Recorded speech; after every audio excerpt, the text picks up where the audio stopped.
Bonjour tout le monde, bonjour à toutes et à tous, bienvenue sur SNTV dans votre nouveau journal. Pour toujours, Karim Meïssa Wade a fait montre de courage exemplaire en perspective de l'élection présidentielle du 25 février 2024. Des Sénégalais établis en Europe, notamment en Allemagne, ont porté sur le fond baptismaux le mouvement Diaspora Jogna Fal Karim Jotna. Ces Sénégalais épris de paix et de justice ont décidé de porter la candidature de Karim Meïssa Wade, selon eux, seule alternative crédible pour assurer le développement durable. Pour toujours, meeting d'investiture d'Ousmane Sonko au stade Amadou Barry interdit par le préfet de Dakar.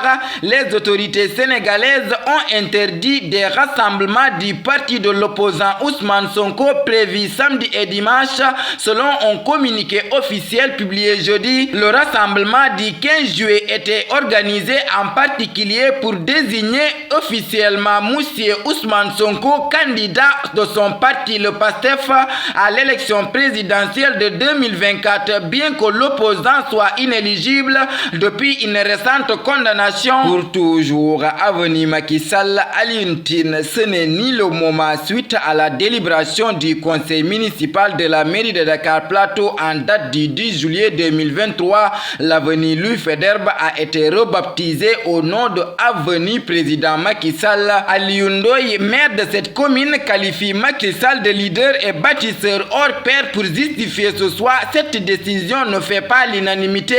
En effet, Alioune Tine, qui reconnaît que le président Macky Sall mérite mieux que ça, a déclaré que ce n'est ni le moment, encore moins la personne habilitée à le faire. Pour toujours, immigration clandestine, Antoine Félix Diome annonce le rapatriement de 276 Sénégalais en marge d'une visite au rescapé du chavirement d'une pirogue transportant des migrants à Saint-Louis. Le ministre de l'Intérieur Antoine Félix Diome a annoncé ce jeudi 13 juillet 2023 le rapatriement de 276 Sénégalais placés dans un centre de rétention à Dakhla au Maroc.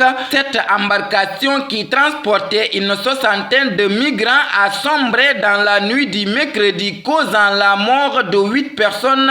Elle a chaviré mercredi aux environs de 5 h du matin à hauteur de l'embouchure du fleuve Sénégal. Pour toujours, chavirement d'une pirogue en Saint-Louis, Antoine Félix Diome au sauvé des victimes.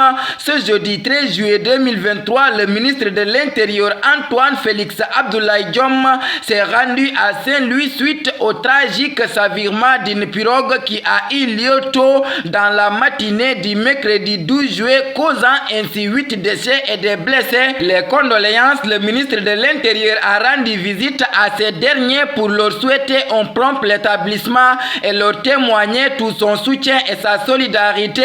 Il a également présenté ses sincères condoléances au nom du président de la République Macky Sall aux familles éplorées. Pour toujours, démission de Ben Bokk Yakaar, Ibrahima Ndiaye s'en prend à Assome Diatta suite à l'annonce de la décision de l'ex-ministre du Commerce Aminata Assome Diatta de la coalition Ben Bokk Yakaar. Le leader du département de Keur Massar et directeur commercial de l'ONAS a donné son avis. Il considère que cette annonce de la candidate déçue aux dernières élections locales de Keur Massar Nord comme un non-événement. Le jeune leader de Ben Bokk Yakaar dans le département de Keur Massar rappelle aussi que l'ex-ministre a gueulé ses activités politiques au sein de la coalition Ben Bokk Yakaar depuis longtemps. Par la même occasion, il a réaffirmé son engagement et sa loyauté indéfectible aux côtés du président Macky Sall. Pour toujours, France, Benno renouvelle sa confiance à Macky Sall.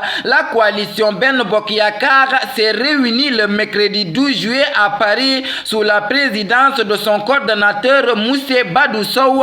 Cette réunion s'est déroulée avec la présence de tous les partis siégeants de la coalition en France. La coalition Ben Bokk Yakaar France exprime toute sa fierté et sa reconnaissance au président de la coalition, son Excellence le président de la République, Monsieur Macky Sall, pour sa posture historique, son discours unifacteur et responsable lors de son adresse à la nation le 3 juillet 2023. Monsieur le Président, nous vous disons, le Sénégal Sénégal vous dit merci. Djeredjof Djarama Djokondal Albarka. Pour toujours, la chronique de Kakorbi sur la disparition des 300 migrants. Ils partent, aucune voix à pouvoir les retenir. Ils sont des milliers à se suicider, des vies englouties dans l'océan, des jeunes qui disparaissent laissant des parents dans l'illusion qu'ils sont toujours en vie, des migrants perdus de vie depuis des années dont les familles refusent de porter le deuil, douleur en permanence, des mères épouses qui perdent le sourire tout en s'accrochant à l'idée illusoire que leur mari ou fils garde dans un coin de la terre un souffle de vie et qu'ils peuvent revenir incognito. Pour toujours, 45e Assemblée CAF Augustin Senghor, de nouveau élu, unique représentant de la zone IFOA A, Maître Augustin Senghor a été réélu au comité exécutif de la CAF lors de la 45e Assemblée générale ordinaire de la Confédération africaine de football qui s'est tenue ce jeudi matin dans la capitale ivoirienne. Pour toujours, éliminatoire mondial 2026 pour El Hadji Diouf, le Sénégal est favori du groupe B et devrait gagner tous ses matchs. C'est le tirage au sort des éliminatoires de la Coupe du Monde 2026 a eu lieu ce jeudi 13 juillet à Abidjan en Côte d'Ivoire. Les 54 sélections en lice sont réparties en 9 groupes dont 6 équipes chacun. Les Lions sont logés dans le groupe B en compagnie du Soudan du Sud, du Soudan, du Togo, de la Mauritanie et de la RDC. El Hadji Ousseynou Diouf dit être content de ce tirage. Selon l'ancien international, le Sénégal est favori dans cette poule. Pour toujours, Idrissa Gana Gueye dans l'islam reprend une décision radicale. Idrissa Gana Gueye aspire à devenir un homme et un musulman meilleur, comme le démontrent ses récentes publications en ligne. Récemment, après son retour de la Mecque, il a décidé de jouer en cachant désormais sa aura, une décision également prise par sa femme qui a choisi de se voiler. Tafa Actu, le 14 juillet 2023. Quand tout va bien, on peut compter sur les autres. Quand tout va mal, on peut compter que sur sa famille. Ces mots mettent fin à notre édition. Merci de votre fidélité, de rester sur les ondes de SNTV. Que la paix et la miséricorde de Dieu soient avec vous. Bonsoir.